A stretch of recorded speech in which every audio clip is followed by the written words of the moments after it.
Hello and welcome to the TID Water and Power Podcast. I'm your host, Constance Anderson, and on this month's episode, we're discussing careers at TID. TID has long been a pillar of the community, and as such, has been a desirable location for those looking to build a career. However, with retirements and a changing workforce, the district is ever evolving to develop and recruit the next generation that will lead TID forward. On this episode, I'm joined by TID Director of Human Resources, Jorian Reed, to discuss the different types of career paths one can take at the district, the programs we have in place to help potential employees develop skills, and what the future of jobs looks like at TID. Jorian, thanks for joining us. Yeah, glad to be here. All right. So let's start in with a little bit about you. Can you tell us about your background and kind of how you came to the district? Sure. So I've been with the district almost 6 years, and prior to joining TID, worked in the private sector for about 20 years. Okay. And my interest in TID was community, owned and based utility, and wanted to be a part of the services we provide to our community, and was excited about the opportunity to lead the HR function. Right on. Well, we are excited to have you, and we appreciate you taking time out to sit down with us today. So I think most people recognize that TID is one of the larger employers in our area, but I think people would be surprised at the variety of positions there are at TID. So I'd like to start with a little breakdown, kind of a by the numbers, if you will, about the employee base at TID. So let's start first with just the number of employees at TID. How many of us are there? There are approximately 450 employees. How many different departments would you say there are, or maybe areas where a certain type of work is performed? I'll let you kind of choose the breakdown there. Yeah, sure. So we have 5 administrations that support all the different business functions here at the district.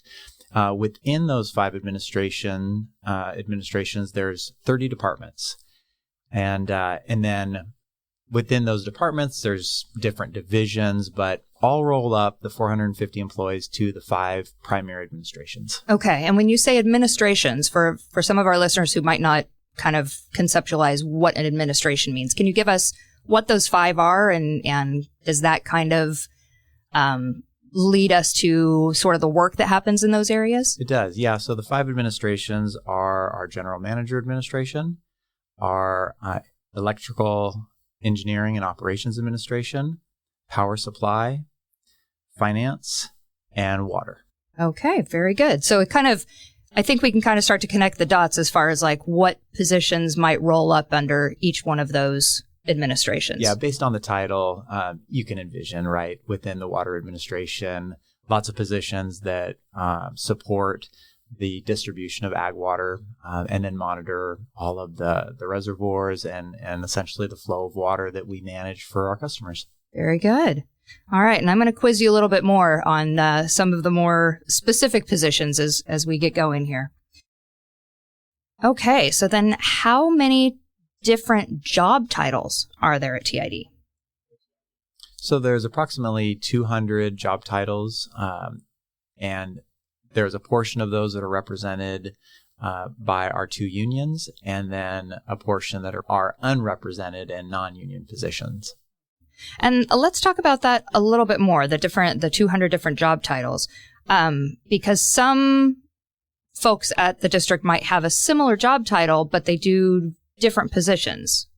Is that fair to say? Correct. So we have, for example, utility analysts in multiple departments, and they have similar responsibilities, but for different departments and different functions. Okay. So even within those 200 job positions, there's still even a variety beneath that of what the folks in those roles might actually do. Wow. There's a lot going on. Okay, so I would guess our listeners are pretty familiar with our linemen, who they might see kind of around town, or maybe our water distribution operators, with whom our growers are probably pretty familiar. But what is the breakdown of our employees who are like those that are out in the field versus those like you and I that are typically here in the office? So the breakdown's approximately 60% of our workforce is in the field and 40% are in the office. Okay, very good. And then in addition to that, we also have staff at a variety of locations around our service territory. What are some of the various positions where folks work? Sure. So we do have an office in Ceres that is specific to handling customer issues and is staffed by our customer service team.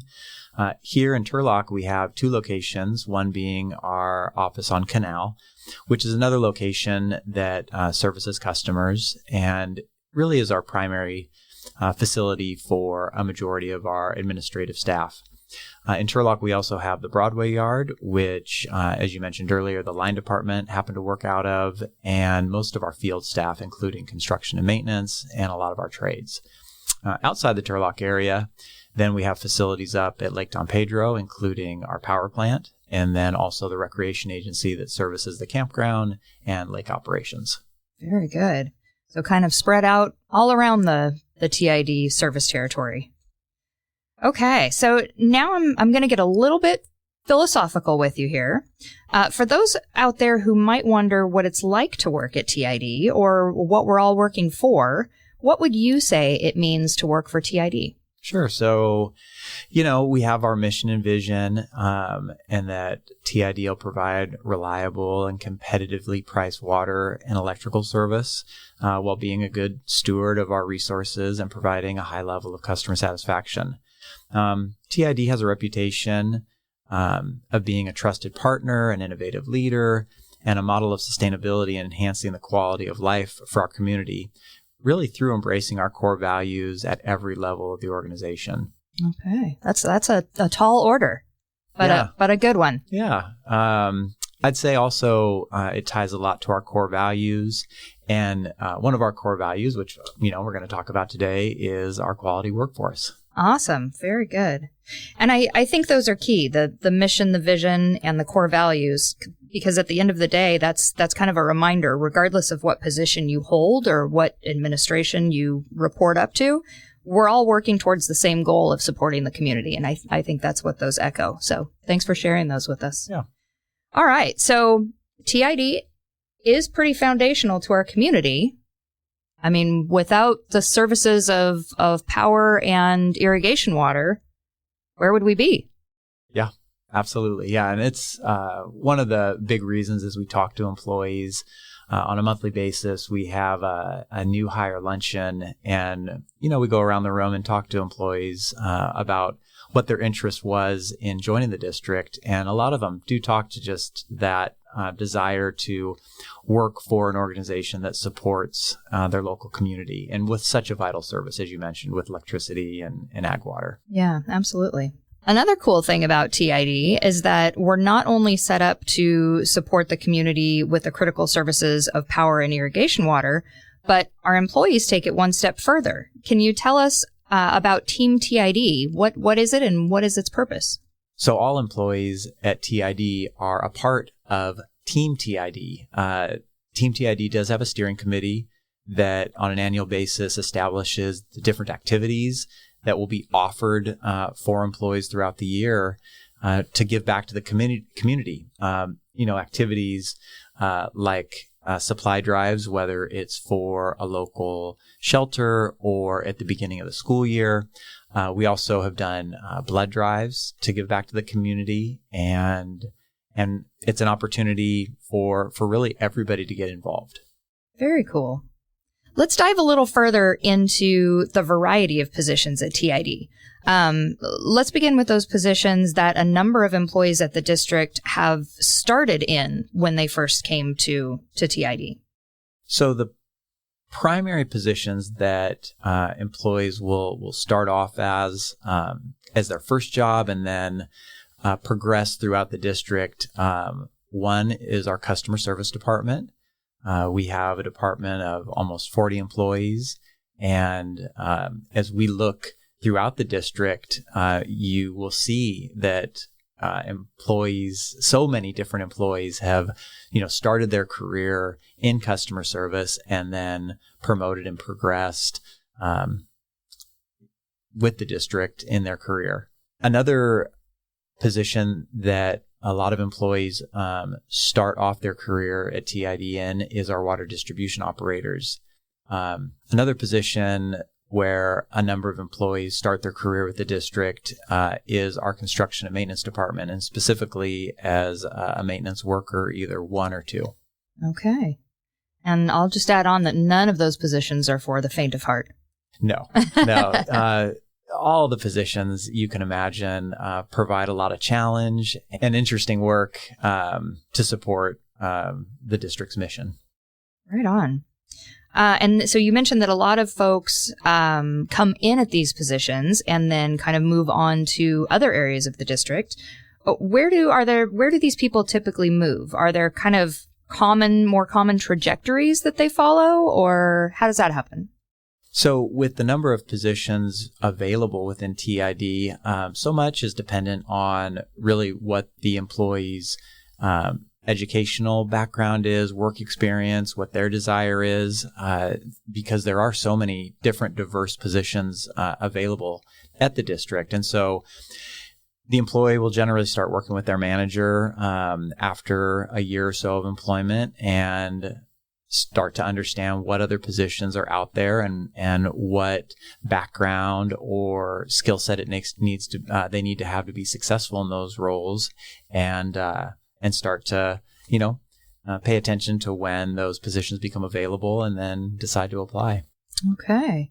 And you mentioned educational background. There are some positions at the district where I guess they would be more education specific or typically require a 4-year degree. What are some examples of those positions? So the positions that generally will require a 4-year degree are in some of the more, technical areas like engineering, whether it's a civil engineer, electrical, mechanical engineer. IT also generally will require a 4-year degree or an equivalent of experience, because so much of your information technology IT experience can be gained through work experience. Mm-hmm. Other positions that may require a 4-year college degree are within our finance area or our utility analyst, where a degree in business, finance, accounting would, help support them being successful in that role. Are there any kind of specific degree types that you see that are more popular at the district, or any that would be potentially more useful for getting a job at the district? Yeah, with the wide variety of positions we have, I would say that there isn't necessarily any specific degree. It really is job dependent. Okay, very good. All right, so let's talk about some of the roles at TID that are kind of specialized in their own right, like technical skills positions.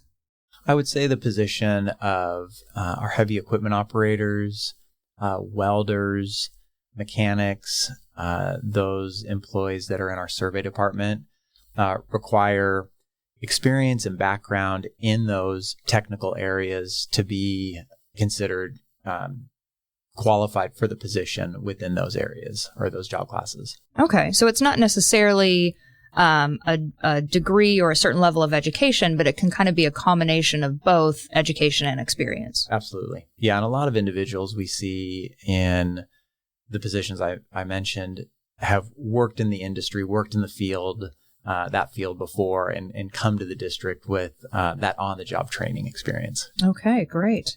Are there any kind of organizations in the area that TID partners with that kind of help folks sort of attain some of these skills? Yeah, so we partner with the Volt Institute in Modesto, and then also Opportunity Stanislaus and the Stanislaus County Farm Bureau. They offer different training classes, whether it's technical training or even training on some of what you'd consider more soft skills like leadership. Very good. All right. So as I mentioned earlier, I think our line worker position is probably one that's pretty well known to our listeners. What sort of education requirements does that position typically entail? So the minimum requirement for all positions is a high school diploma or equivalent. For line workers specifically, an individual that has gone to a lineman college would definitely have potentially a leg up on applicants who have not worked in the trade before or have not gone to a lineman college.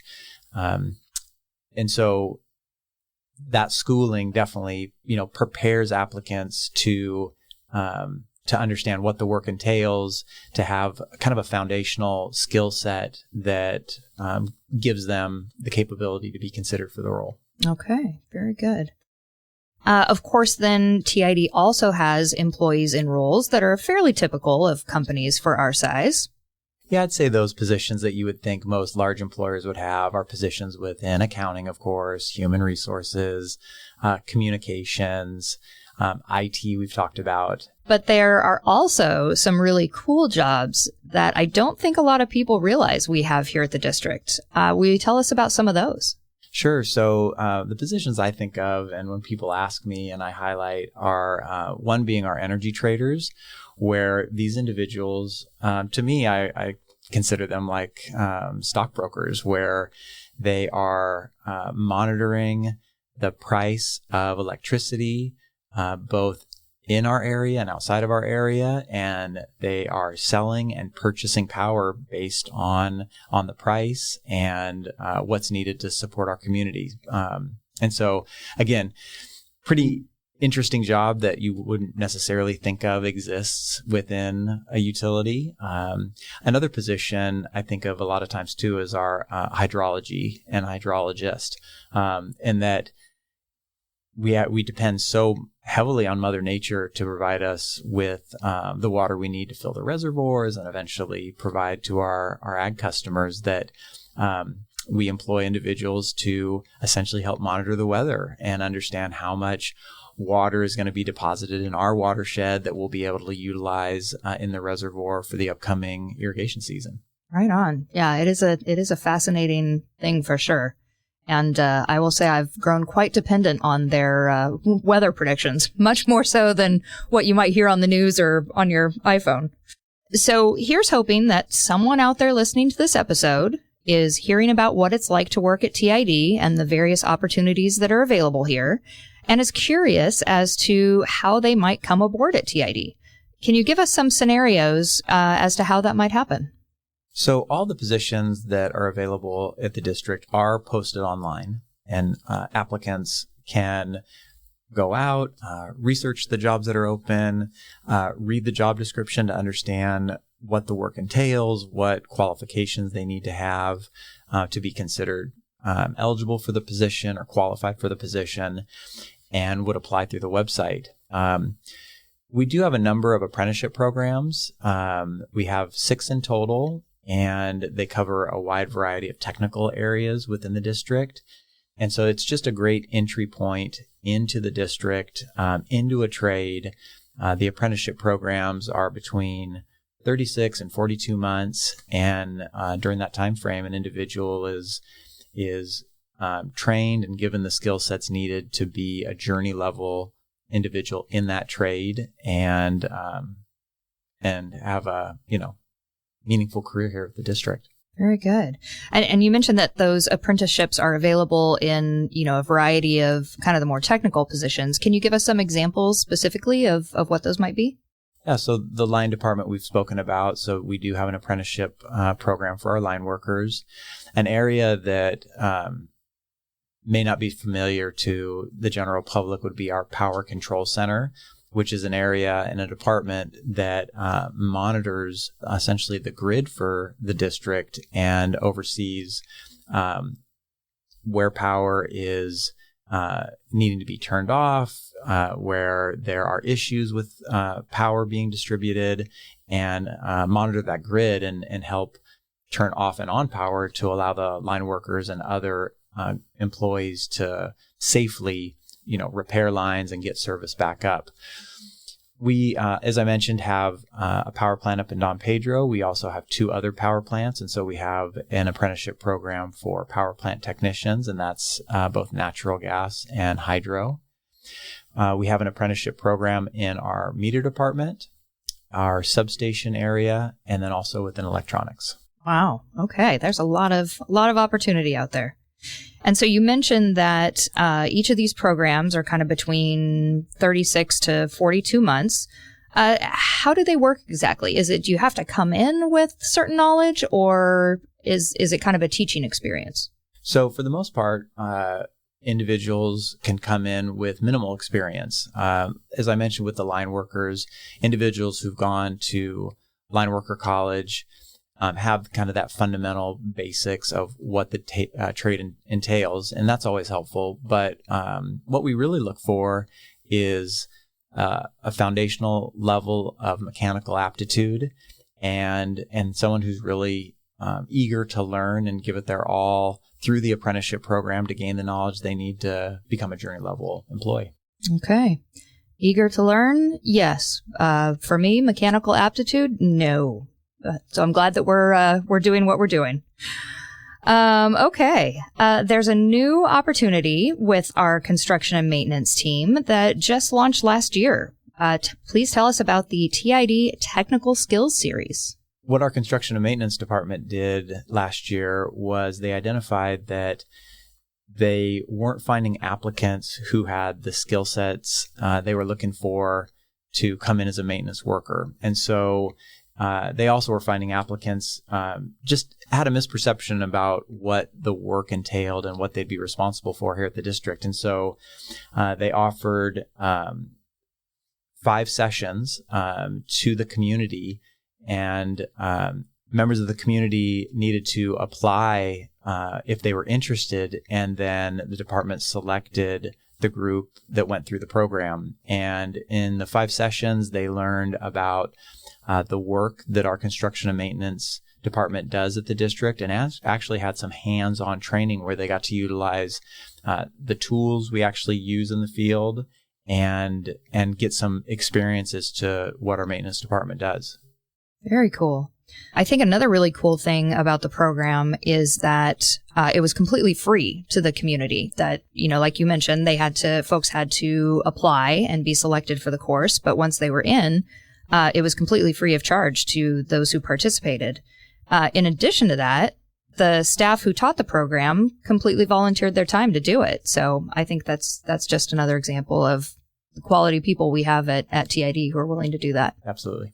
So ever since I've been at TID, I've seen growth in our internship program.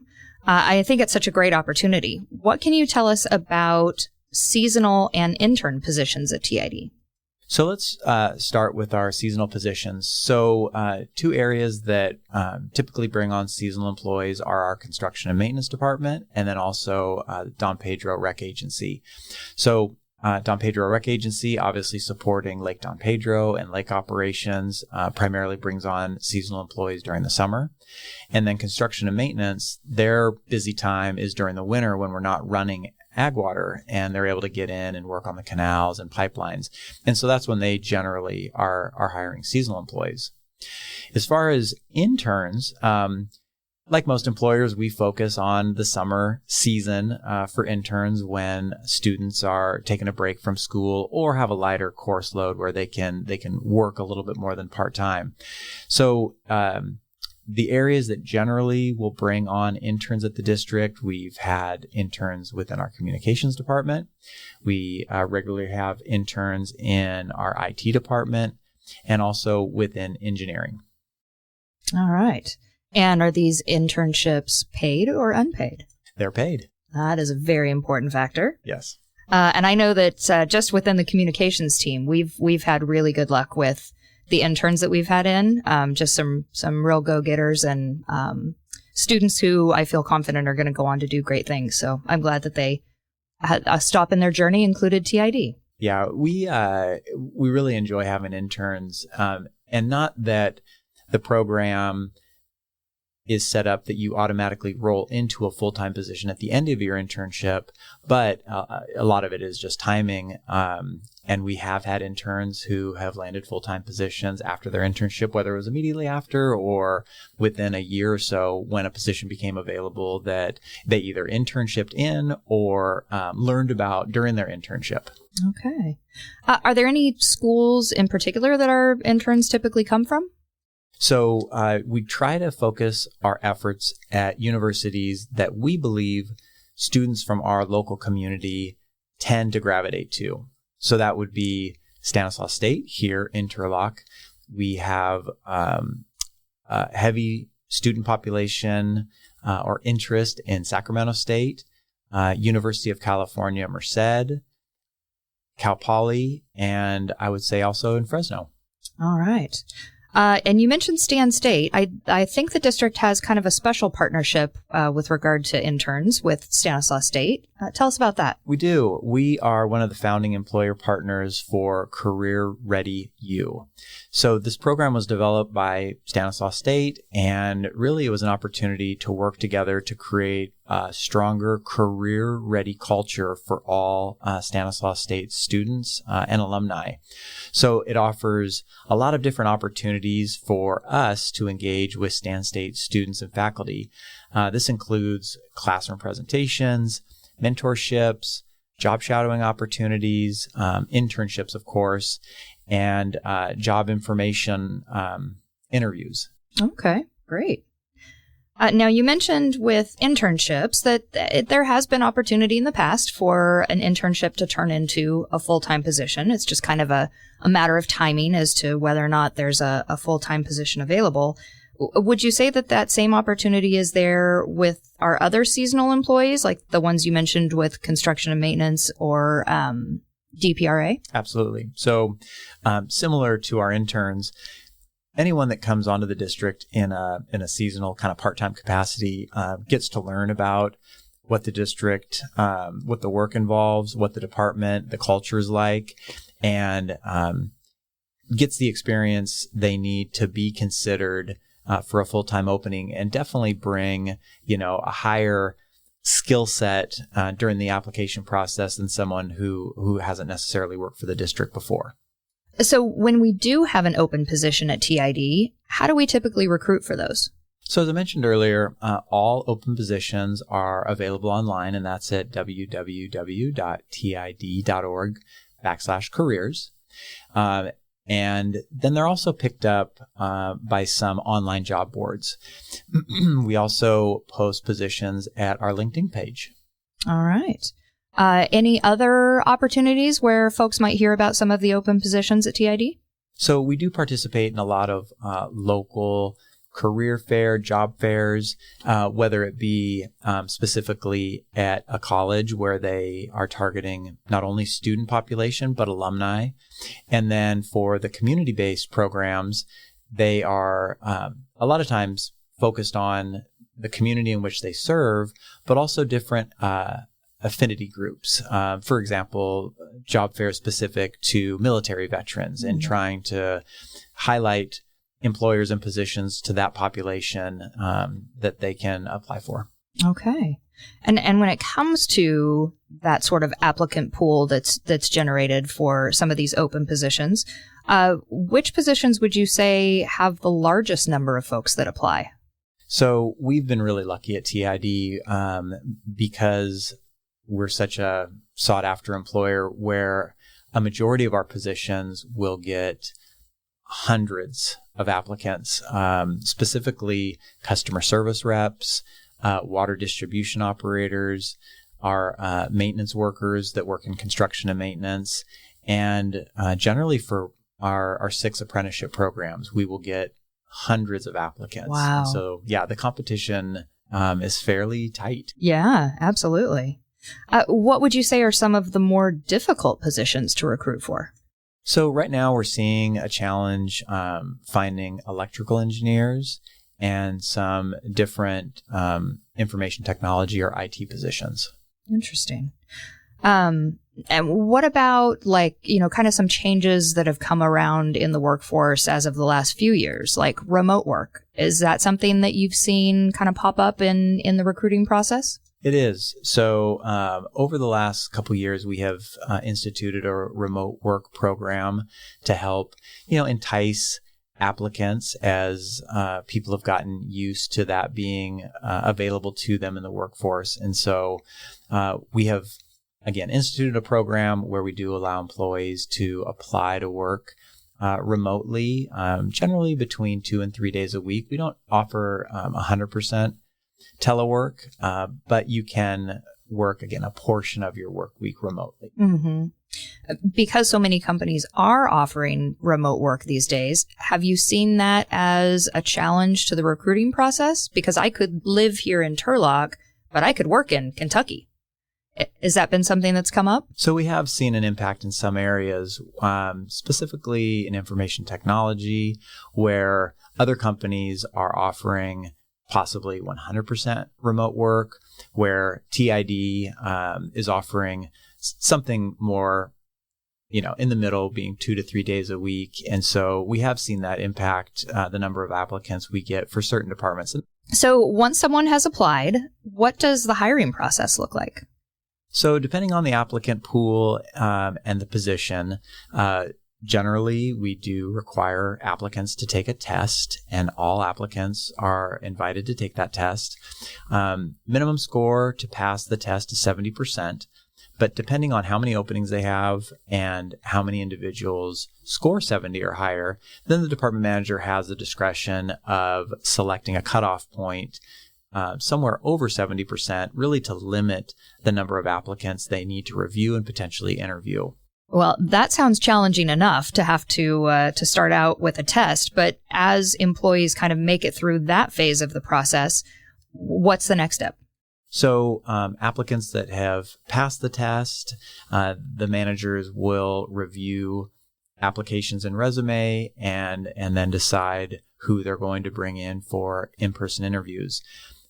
Those interviews are typically panel interviews, and some positions also accompany the panel interview with what we call a practical test, which could be potentially a mock board presentation or a mock employee manager type interaction where the applicant would act as the manager and interact in a mock scenario, delivering information to employees to assess their soft skills. Okay. How many rounds of interviews are there typically in a TID position? So it can vary. Some positions you can expect just one interview, but others will be followed up with a second, more informal interview where applicants are brought back to meet additional members of the team and really to help them understand what the culture is like. And so if an offer is extended, they have all the information they need to either accept or decline the offer. Oh, that's a good point. It has to be a good fit on both sides of the coin, I guess. Absolutely. Okay.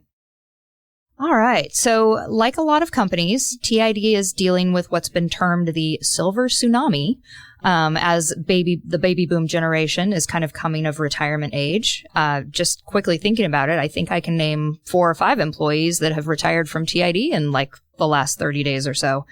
How is that actually playing out at TID, and what are we doing to kind of mitigate that or prepare for that? Sure. So we have approximately 36% of our employees have 15 years of service or more. So we're constantly evaluating the demographics of our workforce and really being thoughtful about the areas in which these employees work.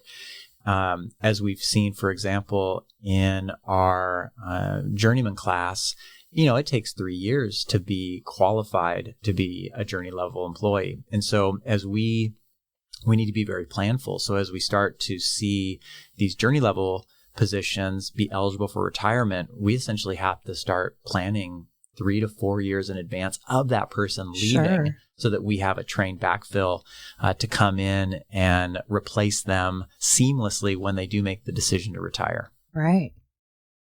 As employees are retiring, does that automatically then mean that there's an open position at TID?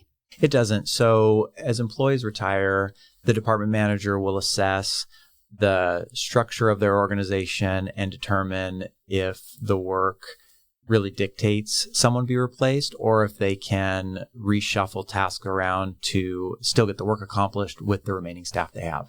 And I would imagine too, as technology and other areas advance, that there's kind of some ebb and flow there to the job description. Absolutely. That's another assessment that the department manager will do is, to your point, what technology has come in that has been implemented over time that may be able to fulfill that need. Mm-hmm. So speaking of technology, what are some of the job trends you're currently seeing?